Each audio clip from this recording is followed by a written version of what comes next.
What if the greatest musical partnership of all time was also one of the most complicated and heartbreaking?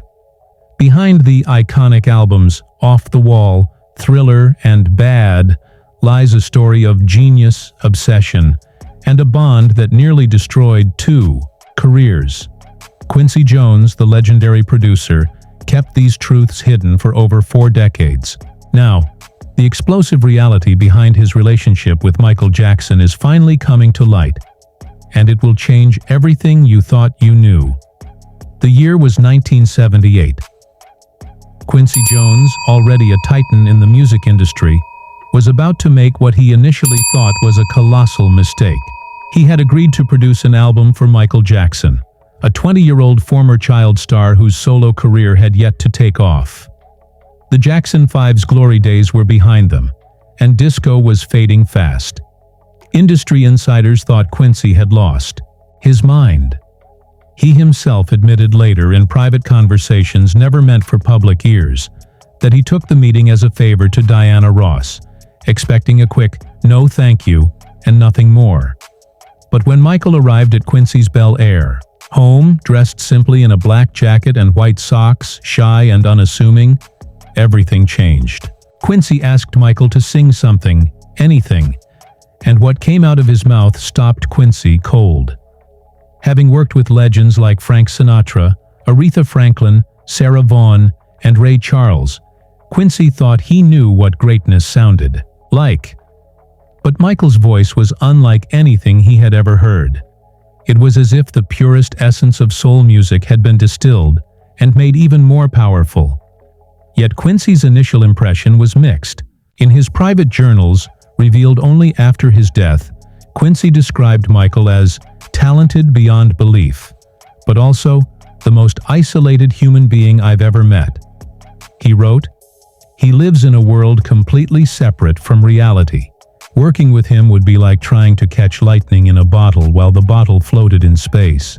The recording of Off the Wall was one of the most challenging experiences of Quincy's career. Not because Michael lacked talent, but because he had too much. Michael would come to the studio with 15 different ideas for the same song, each brilliant but pulling in different directions. Quincy's role shifted from producer to therapist, helping Michael decide which voice in his head to follow.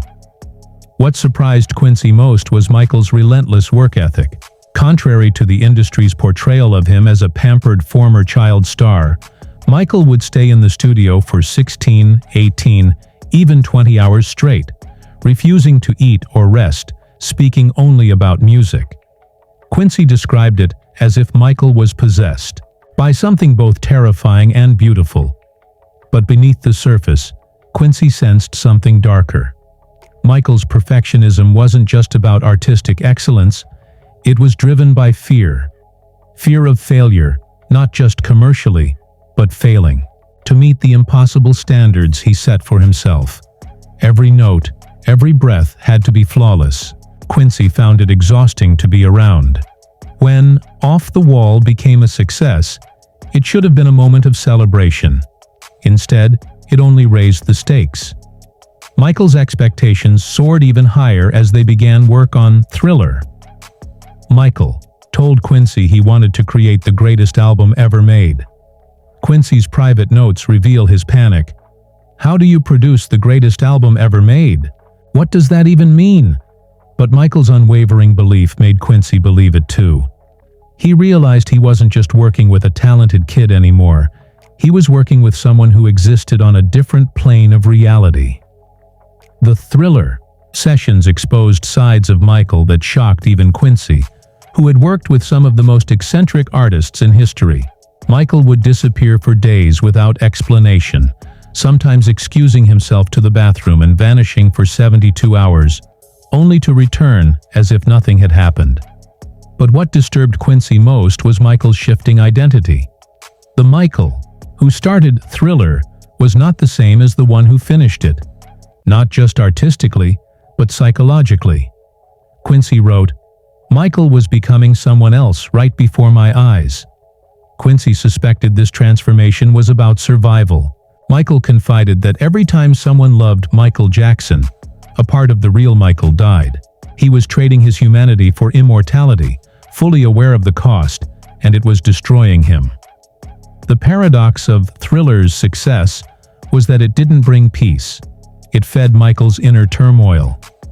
When they began work on Bad, Michael's behavior grew even more erratic.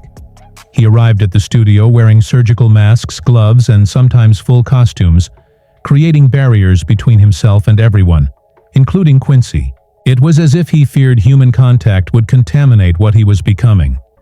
The most shocking revelation from Quincy's private writings was his growing resentment toward Michael's transformation. He missed the shy, sweet kid from 1978 who just wanted to make music.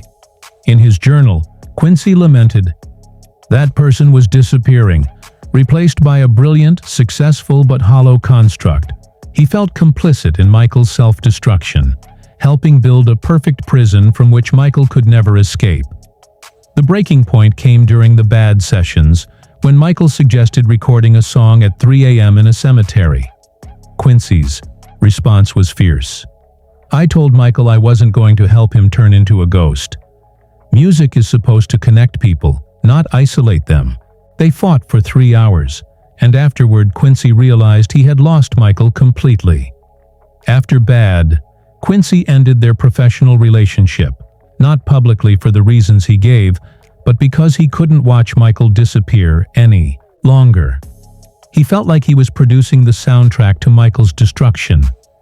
Yet, Quincy's feelings were more complex than concern. In his most candid moments, he admitted jealousy of Michael's transformation. Michael had found a way to become pure art, pure music, pure performance. For Quincy, who had spent his life perfecting his craft, there was something seductive about Michael's complete surrender to his artistic identity. What haunted Quincy most was the possibility that Michael's transformation was necessary for his art. "Maybe genius demands losing oneself completely," Quincy wrote. "If that's true, then I helped Michael pay that price, and I'm not sure I can forgive myself." The years after the Bad were painful for Quincy to witness. Michael became more isolated, strange, and disconnected from reality, yet his music remained otherworldly in power and beauty. Quincy observed that Michael had traded his humanity for immortality, and the trade had worked. When Michael's personal life unraveled in the 1990s, Quincy felt a mix of vindication and heartbreak. He had predicted the downfall, but watching it unfold was agonizing. Yet, Michael never seemed to regret his transformation. Even at his lowest, he never wished to return to being ordinary. He had chosen his path and was determined to walk it to the end, no matter the cost. Could the price of artistic perfection be the loss of one's very self? Quincy Jones' private reflections reveal a haunting truth. Michael Jackson's genius came at a devastating cost, a cost that Quincy helped pay, and one that still echoes through music history. In his final assessment, written shortly before his own death, Quincy offered brutal honesty. Michael Jackson was the greatest artist he ever worked with, and the most tragic person he ever knew. He achieved immortality by sacrificing everything that makes life worth living. He became perfect by becoming inhuman, and disturbingly, it was probably worth it. Quincy's relationship with Michael's legacy remained conflicted until the end. Proud of their musical achievements, yet haunted by his role in Michael's transformation, Quincy wrote, "We created something beautiful and terrible. The music will live forever, but the person who created it died long before his body did." Just days before Michael's death in 2009, Quincy's final journal entry revealed the depth of his conflicted feelings. He wondered if he could have saved Michael by refusing to work with him, by insisting he stay grounded in reality. Would Michael have been happier? Would he have lived longer? But then Quincy listened to Billie Jean, Beat It, and The Way You Make Me Feel, songs that could only have been created by someone who had completely surrendered their humanity to their art. Michael made a choice, and Quincy helped make it. The world is more beautiful because of that choice, even though the person who made it was destroyed by it. When Michael died, Quincy's public statements were respectful and loving. But privately he wrote, "Michael didn't die in 2009. He died sometime in the 1980s during our sessions together. What died in 2009 was just the shell, the performance, the construct we helped create. The real Michael, the human Michael, I first met in 1978, had been gone for decades." Quincy's final judgment of their partnership was both celebratory and damning. "We created the greatest pop music ever recorded. We also created the template for how an artist can disappear completely into their art. Future generations will study our albums as masterpieces of musical achievement. They should also study them as cautionary tales about the price of perfection." The truth about Quincy Jones and Michael Jackson is far more complex and tragic than anyone ever imagined. Their legendary partnership was a creative collaboration, built on respect and ambition, but also on secrets, jealousy, and a slow unraveling of a young man who gave everything for his art. If this story surprised you, subscribe to Michael Jackson. Behind the Legend.